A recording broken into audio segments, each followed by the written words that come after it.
Bill था, तो कहाँ बोले लीडर ऑपोजिशन है, बोलना चाहिए था ना अगर लगा कि ये है।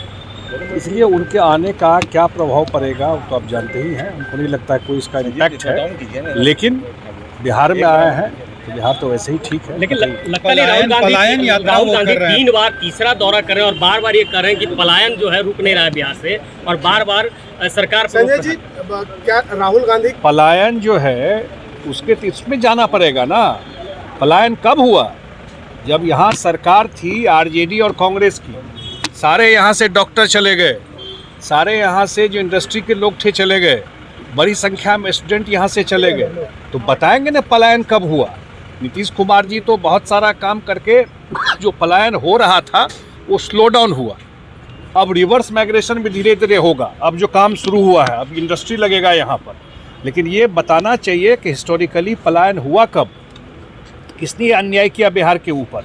सरकार उनकी थी तो झारखंड और बिहार एक था, कभी फ्रेट इक्वलाइजेशन में बिहार में यहाँ कोई इंडस्ट्री नहीं आया। तो इसलिए मुझे लगता है कि ये सब भी बताना चाहिए। यहाँ कुछ भाषण दे के चले जाना, उनके पास कोई स्कीम है बताएंगे ना कि जब सरकार थी तो क्यों नहीं पलायन को रोके। सब पलायन तो हुआ है उस 15 साल में, मेजर पलायन। वक्फ बोर्ड को लेकर के भी एक माहौल बनाया जा रहा है कि जदयू से कई लोगों ने पार्टी छोड़ दी है, सच्चाई क्या है? देखिए एक बात बता दूं, मुझे नहीं पता कैसे जो लोग आप कहते हैं, हम ही लोगों को नहीं मालूम है वो पार्टी में है कि क्या है।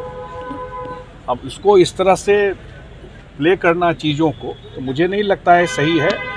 हम लोगों ने पहले भी कहा है और हाउस में भी ये बात कहा कि मुख्यमंत्री जी से बहुत सारे लोग मिले थे उन्होंने जो बात रखी, या हम लोग को जो फीडबैक था, हमारे जो प्रतिनिधि थे उसमें दिलेश्वर कामत जी, उन्होंने हम लोग की पार्टी की बात वहाँ रखी।